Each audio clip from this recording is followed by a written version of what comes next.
Chris Duffin here. I'm sitting down with Sam Byrd. Notice the good sit position. I've already got my angle on, so. Yeah, of course you do. Of course you do. Yeah, there we go. You're not going to have your shirt on by the end of this thing. You know my ways. But for those of you that don't know, Sam has, he's kind of consistently out-squatted me through the years. But we've had a good rivalry, and it actually helped both of us. I remember the squat record was like 8:15 set by like Pozdiv or someone. One of the Russians, yeah, I think it was Pozdiv. And I had my goals. I had the numbers set. I was going for this 825, 830 squat, and I was prepping for a competition. I'm doing it, and the next thing you know, I see Sam squat 854.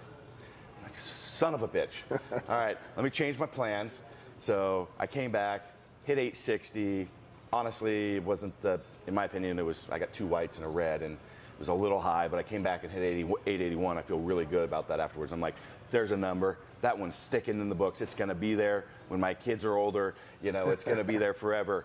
And, that was the thoughts running through my head. And then, next thing you know, Sam rolls around and squats like 990? No, just kidding. I wish. Not yet. 915.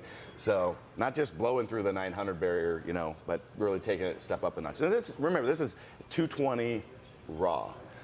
Look at the 242 records. They're actually 881.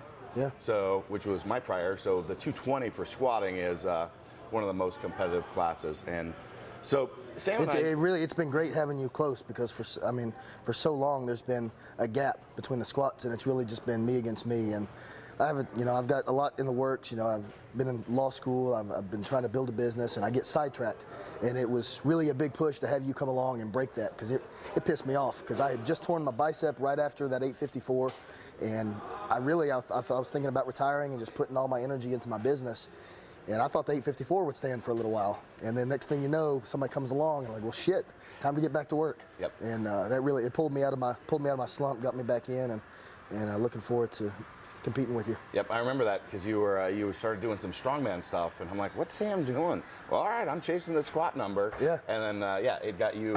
And if we talk later, you're like, yeah, I kind of was thinking about retiring until you came out and did that. And yeah. So. I've been trying to retire for 10 years. I don't know if it's ever going to happen. Well, I'm squatting more than 915 next, so as soon as I figure out how to get back to 220s again. Good. I've been following the Sam Byrd ice cream diet.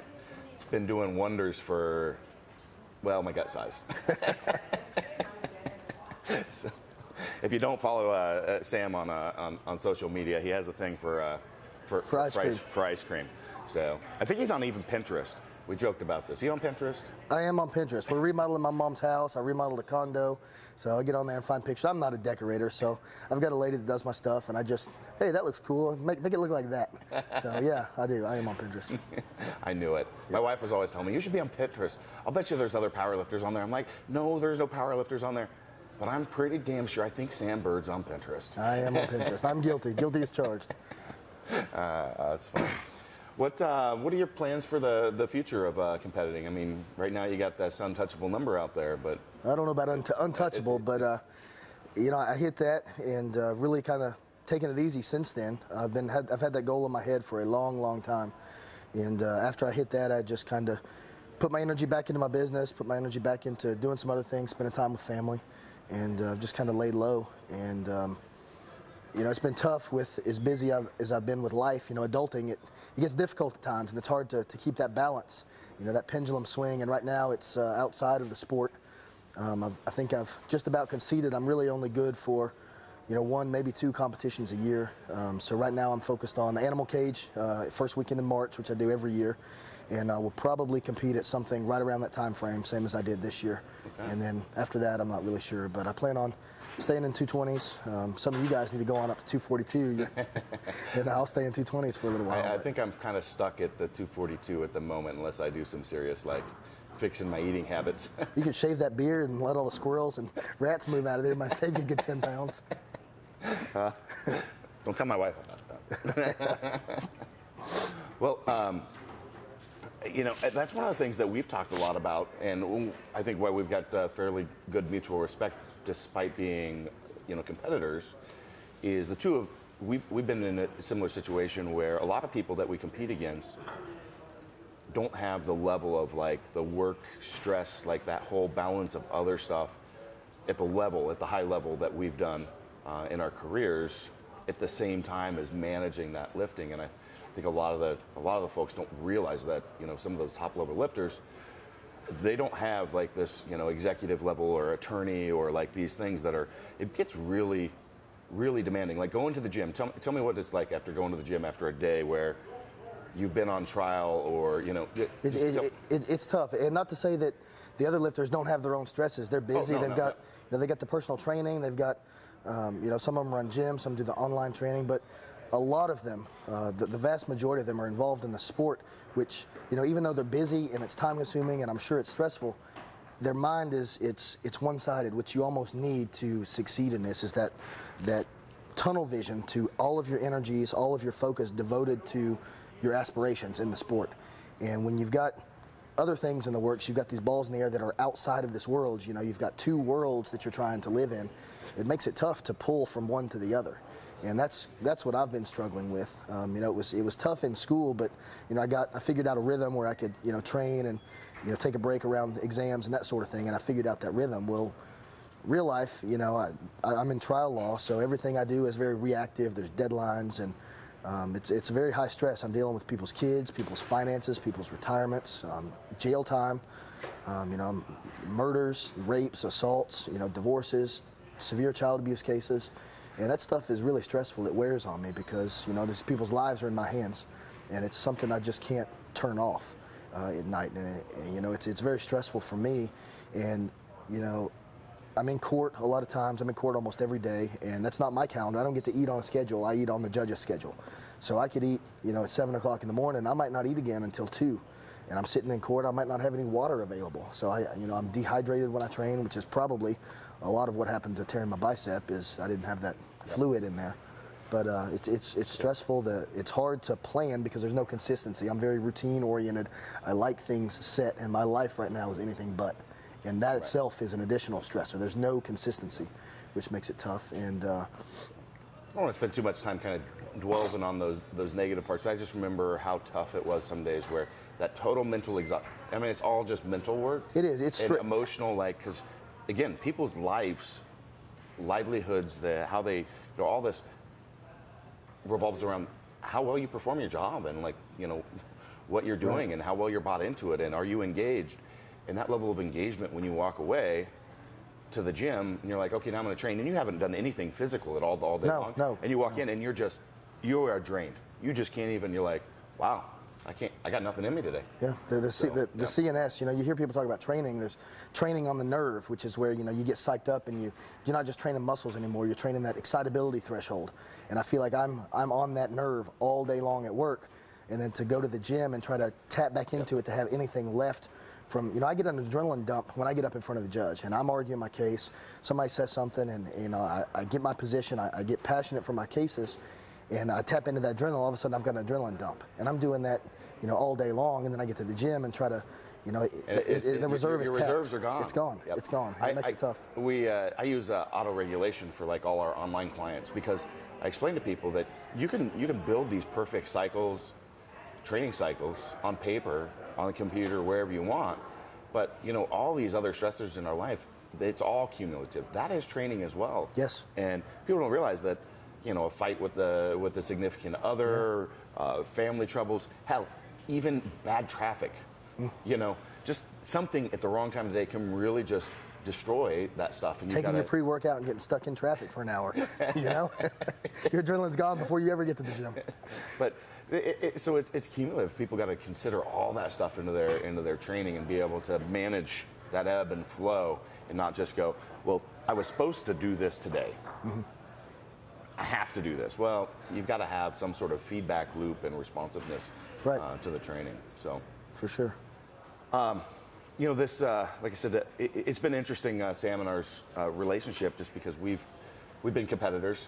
Yet over the last few years, I wouldn't say competitors, almost like long distance training partners. Yeah. We talked online for so long. Hey, you're having a problem with this weight cut or recovery or this issue, and you know, I'll reach out to you even though you know I'm coming for your numbers. Oh, come on.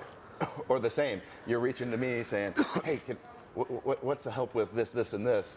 I'm right there. I'm not going to like sabotage you. I'm going to go, man, this is the stuff that I'm doing and thinking that can help in that situation, because we both have some similar issues to deal with. Yeah, I mean, we've been around the sport a long time. We're probably in the upper range of some of the competitors in our class, upper age range for the competitors, and I can't believe how close the master's class is running up for me. Don't even start.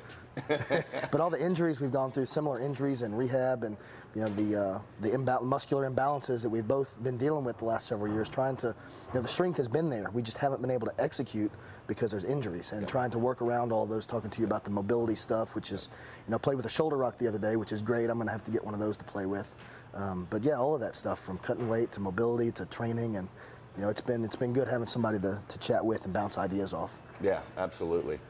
And it's really hard to find someone that can really know exactly what you're talking about, those level of experiences. So.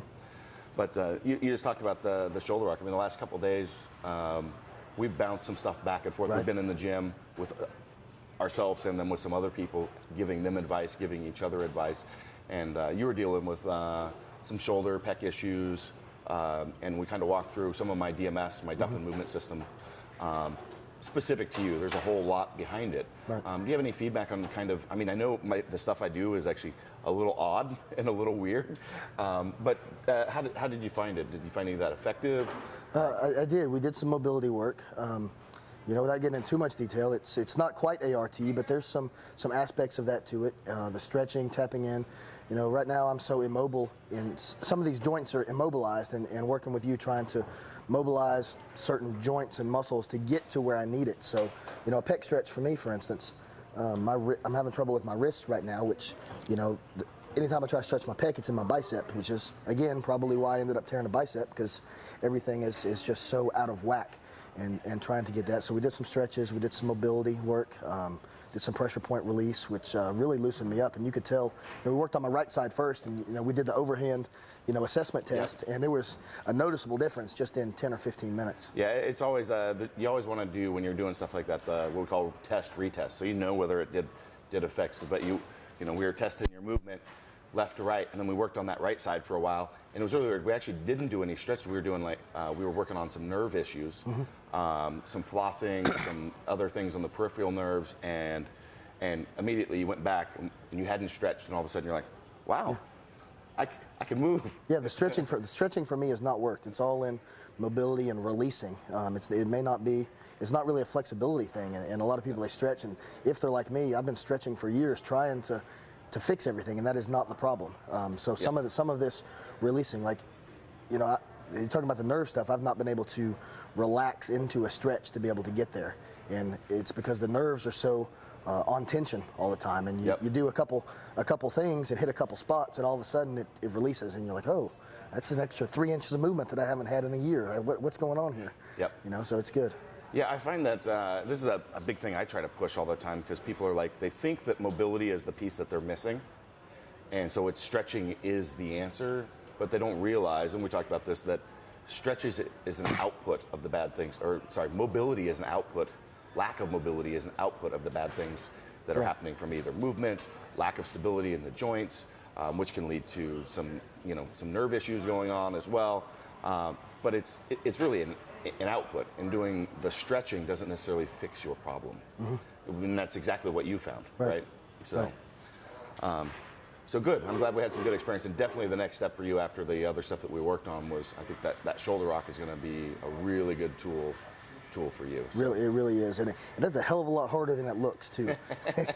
He makes it look easy. It is not that easy. I whacked myself in the head with that thing a few times, so it does take some practice, and it definitely opens you up. Yeah. There's an art to making it look good. Yeah. And everyone's like, oh, there's nothing to it, and they always walk up to me and like, no, we got to walk through this process to learn this. Yeah, it took me about 10. A process. It took about 10. So. It took about 10 minutes to learn the swing, and then once I did that, it really started working. But it's a little awkward at first. That's why we've got the private coaching video that comes with the product, because that's as much as pertinent. That actually is really key piece for us is the intellectual property around how to do that and integrate it with the DNS, or dynamic neuromuscular stabilization cueing strategies that we're working with. It's not just swinging something around. we're working on it with some very specific goals in mind. So yeah. So what's the future of we talked about your lifting stuff, but I know we've talked a little bit about your desire to kind of get back involved with the sport a little bit more, contribute in some manners. Right. So I mean, my word out to everyone here is keep an eye on Sam's social media. So I'll post that up in the video description. But check him out on Facebook, Instagram, Twitter, and even Pinterest. Probably won't find much on the training there. Probably not. So you probably skip that one. But keep an eye, because I think Sam's gonna have some stuff coming in the next year. And like I said, Sam's the guy that I reached out to. He reaches out to me as well. But that's what we do. We need to be always learning. And I really respect your level of expertise and thought on both training, movement, and just all the little intricacies of training at the level that we do. So if you have anything to add there, feel free to. Like I said, I've been in these other worlds, and I feel like I've been pulled out of the powerlifting world. I used to be involved with Juggernaut, really involved with Animal, writing articles and getting online, answering questions, which I really enjoy doing. I enjoy talking about the sport, talking to people. My best friends I've met through the sport, and I want to get back involved and keep in touch with these people. Some of the people I've lost touch with, being busy with some other things. Duffin, the mad scientist of movement, I've dubbed him, and it's good. We've chatted a lot, not just about lifting, but about business, about life, and I miss being back in this world. So I'm looking forward to doing some things. Duffin's got a lot of cool things in the works that have not been talked about. He hasn't said it, but I've seen some things. I've seen some top secret projects that I probably wasn't supposed to see, but he's got some cool things in the works. So I'm looking forward to. Actually, I ended up sharing a lot with you because we've been talking about the business aspect. So I kind of laid out a little bit over what's going to look like for us over the next year or two, and you've seen some. We've got our fingers in a few things. I'm very impressed with what you've done. I'm proud of you, man. It's cool to see the evolution of the training and all of the work that you've been putting in for so many years. I'm glad it's finally paying off for you. Thank you. Thank you. And someday, the two of us are going to really actually deadlift on the platform too. So with or without straps? I still got to figure that one out. All right, good deal. Good deal. All right. Well, thanks for your time, Sam. It was a really good conversation. So, you got any last words? Nope. Stay strong. All right. Signing out.